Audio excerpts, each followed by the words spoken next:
The first week of classes, my sister got the call she had been waiting 26 years for. I wanted to go fabric shopping with her, and although she rarely responds to a text in less than a week, she had mapped out our route up and down Brunswick Street within half an hour. Each store we visited had a particular hum to it, but one stood out in particular. It was a little shop with a sign out front that read Specialty Fabric Store. We were exploring rolls and rolls of fabric when I found a green and blue material dotted with tiny pom-poms.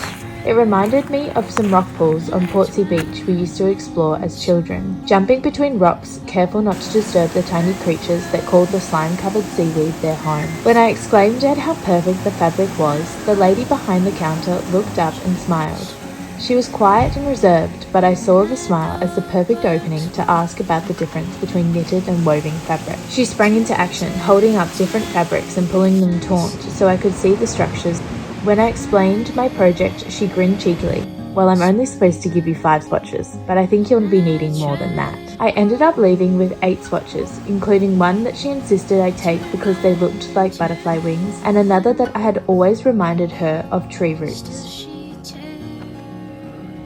Following a series of synthetic dyeing experiments in class with Michelle, I decided to explore natural dyes for my own wool. After consulting a few YouTube videos, I selected cherry, spinach, blueberries, and coffee to transform my white alpaca wool into a palette of reds, greens, blues, and brown. I steeped the coffee grounds and cooked the other ingredients on the stove. After about half an hour, I added and divided the wool to each pot, all except the blueberry dye that had caramelized on the bottom of the pot, requiring an extra half an hour, some vinegar, baking soda, and a second attempt to salvage. I began with the cherry wool, removing each piece, folding it into a ball and untangling the knot, and hanging it on the clothesline to dry. With my hands a little burnt and heavily stained, I was initially disappointed at how light the cherry wool appeared, but as I continued to hang each piece, the subtle yet natural beauty of the palette emerged. After each bundle was swinging in the afternoon breeze, I felt a profound sense of pride in my craftsmanship and a deeper sense of intimacy with the work than I had experienced in class.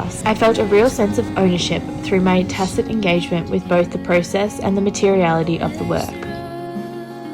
I was walking along a path I have taken many times before, sometimes running, other times with mum or dad, but today I was alone. The path overlooks a beautiful view across the bay, where on a clear days like this, the city is visible on the horizon. The night before, a violent storm had torn through the neighbourhood. I had heard on the news the winds were predicted to reach 160 kilometres per hour. Even the towering palms had surrendered to its force, their heavy branches scattered in tangled drifts that obscured the sandy track. My attention drifted as I picked my way through this graveyard of branches, until it was suddenly arrested by a fragment of bark detached from the root of a fallen palm. Its fibers twisted together into a weave, uncannily echoing the woven structures I had been labouring over on my loom. In that moment, the encounter exceeded resemblance. It embodied a recognition of weaving as a gesture of matter itself. As I look around, more and more of this discovered fabric appeared, layered across the fallen trees, as if the storm had revealed a hidden logic